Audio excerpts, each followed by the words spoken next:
Document बन जाता है, वो डॉक्यूमेंट समय के भरोसे छोड़ दिया जाता है, कुछ व्यक्तियों के भरोसे छोड़ जाता है, आपके भी टेबल पे कुछ दिन शोभा बढ़ाता है डॉक्यूमेंट, फिर वो भी टेबल पे से हट जाता है, कोई नया डॉक्यूमेंट आता है, वो जगह ले लेता है, बात वहीं समाप्त हो जाती है। इस अनुभव आपको भी है, यहाँ बैठे हुए लोगों को। हमने ऐसा नहीं होने दिया। हमने हर पल इस राष्ट्रीय शिक्षा नीति को जिंदा रखा है। मैं स्वयं भी इतने कम समय में कम से कम 25 सेमिनार में गया हूं, 25 सेमिनार, और इसी विषय पर मैं बोलता था। ये रिपोर्ट देने के बाद स्वयं कस्तूरीरंगन लगातार संवाद कर रहे हैं, हर क्षेत्र के लोगों से संवाद कर रहे हैं, उनके क्लैरिफिकेशन चाहिए, समझा रहे हैं, उनके पीछे का विजन क्या है, बैकग्राउंड इंफॉर्मेशन वो समझा रहे हैं। पूरी सरकार के सभी डिपार्टमेंट लगातार कोशिश कर रहे हैं कि क्योंकि 30 साल के बाद आया हुआ सिर्फ कागज का ढर्रा हमारे पास पहुंच जाने से होगा नहीं। आप भी यहाँ जब 3 दिन मंथन करोगे, उसकी कई बारीकियां हैं जो शायद आपने पूरा पन्ना पढ़ लिया होगा, लेकिन आप नए तरीके से आपके सामने उजागर होंगे। इसलिए अपनी यूनिवर्सिटी के अंदर भी ऐसे ही निरंतर मंथन की योजना बना करके यहां से जाना, सिर्फ यहां से आप सुन करके मत चला जाना, आपके साथ जुड़े हुए जो बाकी साथी हैं वे भी ऐसा ही मंथन करें, उसमें से और अमृत निकाले, तब जाकर देश का लाभ होगा। और इसके इम्प्लीमेंटेशन की जो उसके लिए जो चुनौतियां हैं, उसकी हर बारीकी पर हमें गौर किया करते रहना चाहिए। साथियों, आज जब कोई काम अपने हाथों में लेता है तो समस्याएं के समाधान भी तेजी से निकलते हैं।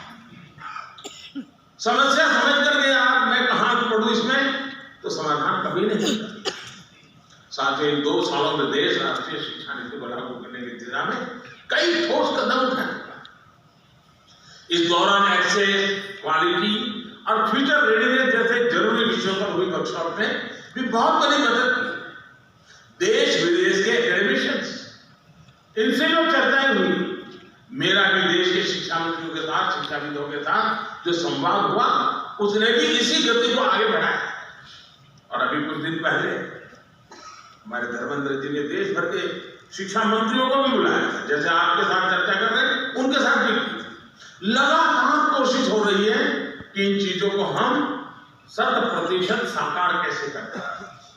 राज्य सरकारों ने भी अपने अपने स्तर पर इस दिशा में कई महत्वपूर्ण कदम उठाए, और आज सभी के प्रयासों का परिणाम है कि देश और खासकर देश का युवा इस बड़े बदलाव में भागीदार बन रहा है।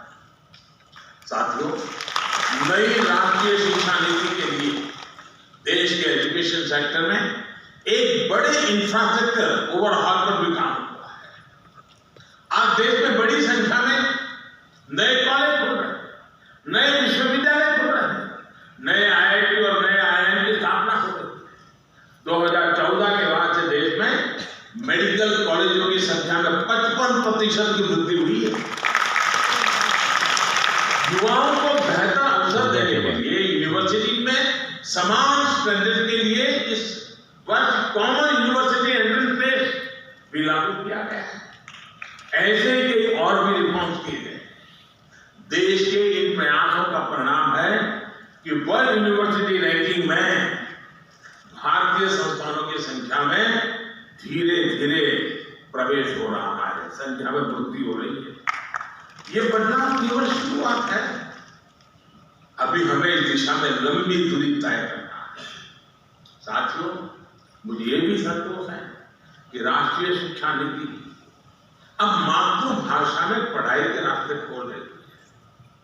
इसी क्रम में संस्कृत जैसी प्राचीन भारतीय भाषाओं को भी आगे बढ़ाया जा रहा है। देख रहा हूं कि आयोजन में भी संस्कृत से जुड़े लोगों के लिए विशेष व्यवस्था है। काशी की धरती से हुई ये शुरुआत निश्चित ही भारतीय भाषाओं और भारतीय संकल्पों को नई ऊर्जा देने का काम करेगी। साथियों, मुझे पूरा विश्वास है आने वाले समय में भारत दुनिया में वैश्विक शिक्षा का एक बड़ा केंद्र बनकर उभर सकता है।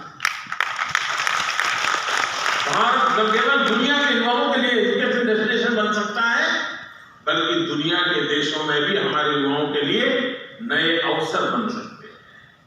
इसके लिए हमें अपने एजुकेशन सिस्टम को इंटरनेशनल स्टैंडर्ड्स पर तैयार करना, इस दिशा में देश लगातार प्रयास करना, हर एजुकेशन को इंटरनेशनल स्टैंडर्ड के हिसाब से तैयार करने के लिए नई दिशा निर्देश जारी किए गए। करीब 180 उच्च शिक्षा संस्थानों में अंतर्राष्ट्रीय मामलों के लिए विशेष कार्यालय की स्थापना भी की गई।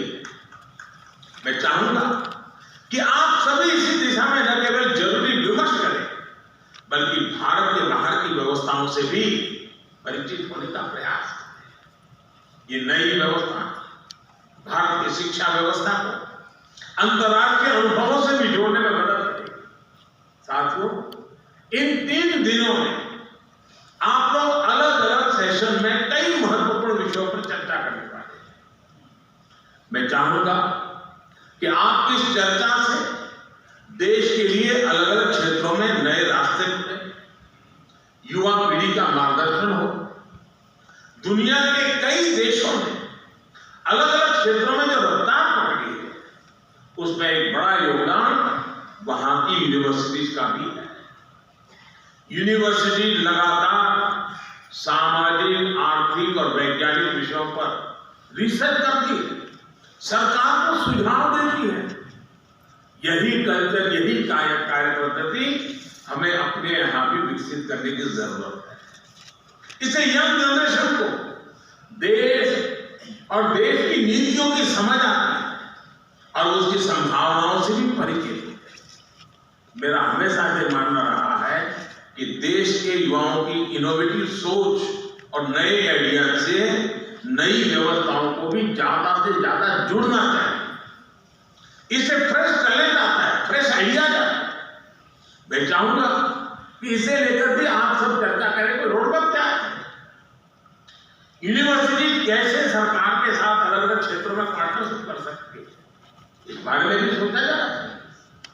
अपने एक्सपर्टीज आपको भी तय करनी है। आप जिस क्षेत्र में उसे लेकर सर्वे और स्टडी करें, सरकार को सुझाव दें। आपकी यूनिवर्सिटी का जो 50-100 किलोमीटर का जो दायरा होगा, वहां की जन सामान्य की समस्या क्या है, उसके उपाय क्या है, रिसोर्सेज क्या है, उस रिसोर्सेज के लिए क्या किया जा सकता है, वहां के सामान्य व्यक्तियों की वृत्ति प्रवृत्ति क्या है। आपके स्टूडेंट को प्रोजेक्ट मिल जाएगा, स्थानीय रूप से बढ़िया रिपोर्ट बनेगा। सरकार की कोई योजना चलती है तो उसकी अच्छाइयां क्या है, कमियां क्या है, सुधार की संभावनाएं क्या है, बढ़िया रिपोर्ट बन सकता है। ये सारी बातें सरकार के अंदर गंभीरता से कर लिया जाए, बहुत बड़ा परिणाम आता है। मुझे याद है, मैं गुजरात में था तो एक बार सरदार पटेल यूनिवर्सिटी में मेरा कार्यक्रम था। सरदार पटेल यूनिवर्सिटी के लोगों ने रूरल डेवलपमेंट में काफी रिसर्च करके कुछ किताबें तैयार की थी। उस दिन उन्होंने मुझे गिफ्ट दी। मैंने जरा बड़ी बारीकी से उसको देखा, मुझे बड़ा इंटरेस्ट लगा। मैंने डिपार्टमेंट को काम दिया। मैंने कहा भाई, ये जो स्टूडेंट्स ने काम किया है, आप जरा देखिए